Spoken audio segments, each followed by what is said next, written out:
a look at the OnePlus 7T and more coming up on today's episode of the latest in tech news.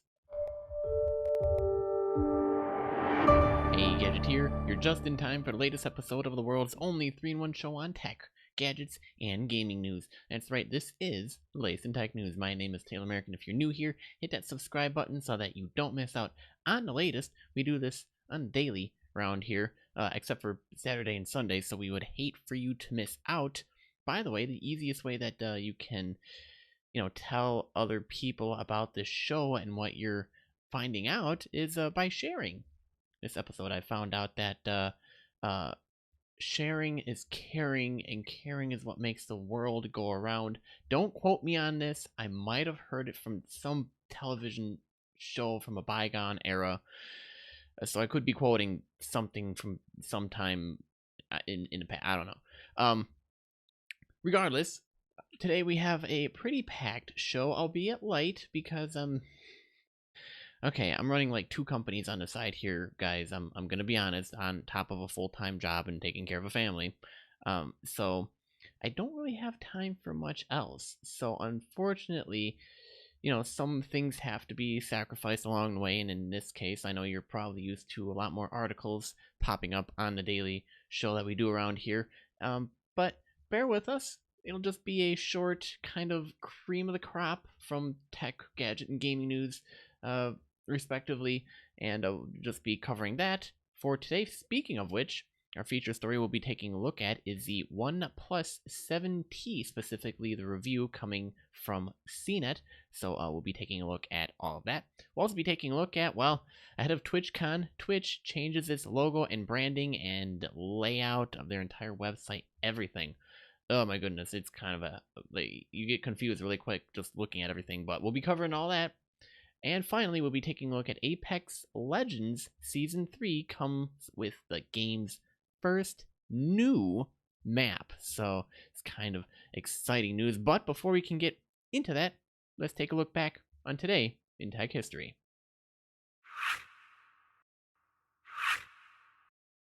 Alright, today is September 27th, 2019. On this day in 1998, for some odd reason, today's Google's fake birthday. For some unknown reason, Google has at times chosen the date of September 27th as their birthday, even though it is more officially September 4th or the 7th, around there. Google has no explanation for why. It could just be trolling for celebrating a birthday on different days over the years, other than to say Google opened its doors in September of 1998. The exact date when we celebrate our birthday has moved around over the years, depending on when people feel like having cake, and it's been a wide variety ever since then. Also on this day in 1983, promising a free Unix, Richard Stallman announces that he is going to write a complete Unix-compatible software system he calls GNU, which stands for GNU's Not Unix. This is a significant milestone in the history of open source and free software. Stallman would later found the Free Software Foundation and kind of pioneering this whole open source idea of software ever since. And if in case you're wondering where it got its start, well, it's most likely a good branch off of it. Not the official branch, but a good branch that kind of had its own history to go along with it. Finally, on this day in history in 1996, Kevin Mitnick, 33, was indicted on charges resulting from a 2.5-year hacking spree. Police accused a hacker, who nicknamed himself Condor, of stealing software worth millions of dollars from major computer corporations. The maximum possible sentence for his crimes was 200 years, which he's probably still serving at this date. So, crime doesn't pay, but if you're smart about it, you could go and tell the companies, hey, I'll work for you and I won't leak your secrets. That's what he should have done, but didn't know at the time, and looking at his mugshot, I don't think he really had a clue, but I don't know. Can't really speculate. There, let's get on to today's feature story. Alright, so if you guys are interested in the articles mentioned in today's show, head on over to TechNewsGadget.net. Right now, we're looking at CNET's review of the OnePlus 7T review. And in case you're wondering, well, Taylor, why don't you just review the OnePlus 7T yourself? Well, we're working on a shoestring budget here, and the big phone companies really don't come to me and say, hey, can you review our gadgets? As much as I would love to, and as much as I attempt to reach out to them, they typically give it to other companies that have bigger exposure to more people. So, like I've said before, feel free to share the show with a friend, because the bigger we get, the more I can actually then, go and tell these gadgets and companies, I'll review your gadget, I'll review your game, I'll review software, you name it, I'll review it, talk about it on the show, on the website, do a video about it. You'll get so much exposure, you'll be like, whoa, dude, why didn't we do this sooner? So keep that in mind. Share this episode with a friend. So we're looking at some high-end specs and Android 10 for roughly $600, and it looks like you can get it directly from the OnePlus website. They do have a video that goes along with it. To summarize, the good is it runs Android 10 out of the box, has 3 rear cameras that capture excellent photos, a lightning-fast processor, and a smooth 90Hz display. The bad is that the phone doesn't have wireless charging or a headphone dongle included in the box, so you'll have to purchase separately. The bottom line is the OnePlus 7T gives you premium specs and zippy performance at a value that's better than its Android rivals.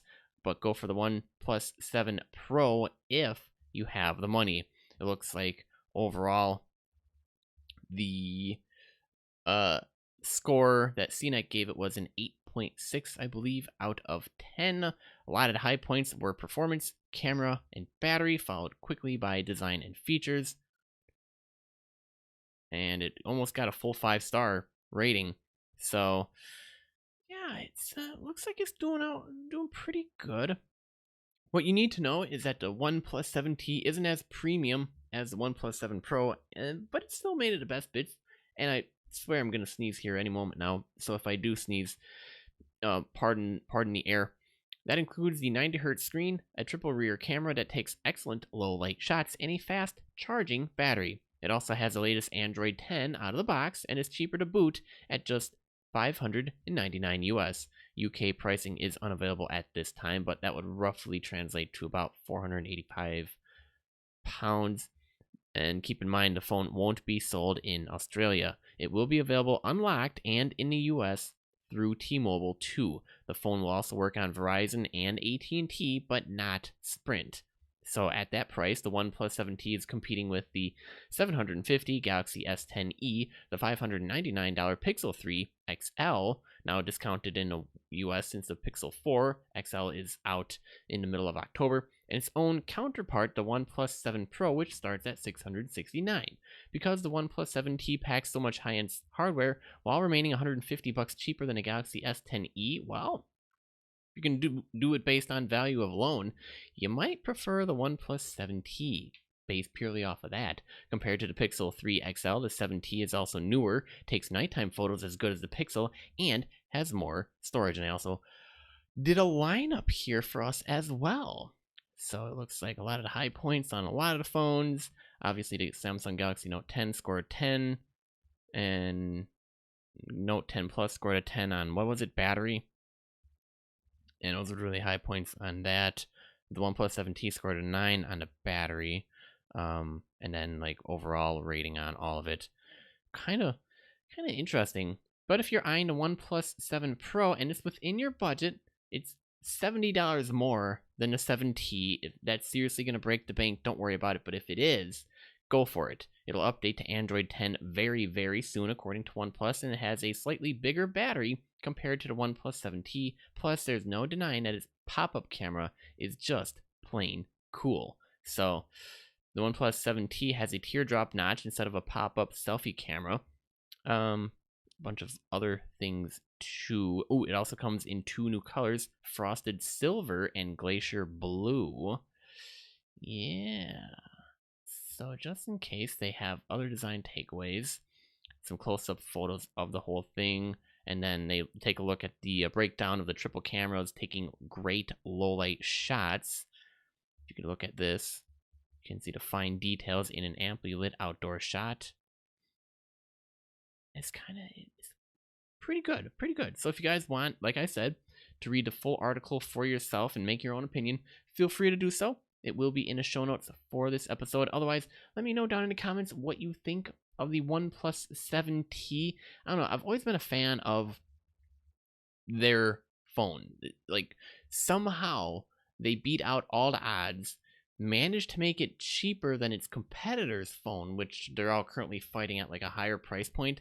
And then you look at it and you're like, how in the world do you still manage to put more value into the phone at a lower price point while everybody else is up fighting here?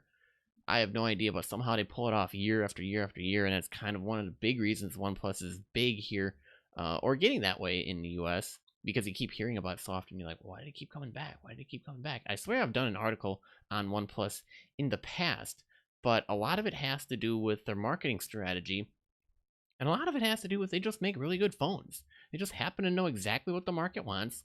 They deliver exactly on the value, and they do it at a lower price point. So obviously it's going to sell very well. So remains to be seen exactly how well it'll do now that it's just starting out, and obviously with all the current iPhone hype regarding the latest iPhones, it doesn't. We've already covered all that iPhone nonsense. And while everybody was Googling their eyes over it over the past week, we got over it in a day, right? Right? So I think I've shared my thoughts on the phone and the company. If there's anything I missed, let me know. But yeah, as always, like I said, share your thoughts down below in the comments. But if you're not watching this on YouTube, at TechNewsGadget on Twitter is a great way to get a hold of us. Depending on if you have the Tweeter app, Twitter, that weird app with the little bird thing. All right, moving on to our next article we got. Ahead of TwitchCon, which is happening this weekend, Twitch went ahead and changed its logo and branding for community empowerment, along with a bunch of other stuff. All I can say is looking at it going, this is a great new design you guys have going on here. I didn't think they'd actually change anything, but they did, and ironically, it looks nicer. Speaking of how nice it looks, head on over to youtube.com/TechNewsGadget if you want to see the video of today's show. Ahead of the annual TwitchCon event in San Diego, Amazon's live streaming firm Twitch is changing its logo and branding to reflect its goal of empowering communities to create together. The company spent a year on the project, with the destination being a logo on this story. The San Francisco company wanted to create on its own an updated Twitch brand that matches the vibrant energy of its creators and communities. The company said that this is part of its path to becoming a globally recognized icon, except it's more of a phrase. It's like, you guys on Twitch? What is that, like you're having a stroke or something? No, people know what Twitch is. It's live streaming. So, in a blog post, the company said, "We started with a simple truth. We are born to take on the entertainment industry in all its forms, to add multiplayer to everything, and help you, our creators and community members, lead a charge. Creators are at the center of everything that makes Twitch, and our job is to show up for you, support you, and shout your names from the rooftop." Not an actual one, but you get the idea. We've always hoped we knew how to best lift up and support our diverse, wild, and creative community, and now we really do. We've come a long way, and together we've built a passionate community of creators who consistently amaze us with their creativity and dedication. We couldn't be prouder to have helped you create so much, but we know there are a lot of people out in the world who don't know about Twitch, or may know about Twitch but don't think it's for them yet. So the next step was clear. This means a new approach to brand design, one that lets you step back so that you can step up. And I know what you're going to think right off the bat. Whoa, dude, this looks like a really retro, like, blast from the past kind of look. But, thinking about it, it kind of looks nice. There are some other changes. The video player now appears edge to edge, so creators will be front and center, with chat being easier to use. Emotes are unchanged, but you'll see more of them as time goes on. Twitch also started to tease its first ever brand campaign. You're already one of us, Twitch also said, so expect to see that popping up in commercials on Twitch as you're watching. But I also really like their use of how they finally have a really nice design laid out with very well use of white space, and it seems like, I don't know, it seems to like all fit better I can't explain how, but if you just go to the Twitch homepage and then you click over onto any person currently streaming, man, it looks so much nicer. I can't tell you what it is. I mean, I know the old design. I'm quite familiar with it, but I didn't think it really needed a change. But man, when they brought this change, I was like, do I really want that? Actually, now that I think about it, looks pretty nice. I like the use of the white space around it. I like how it's now visually designed better.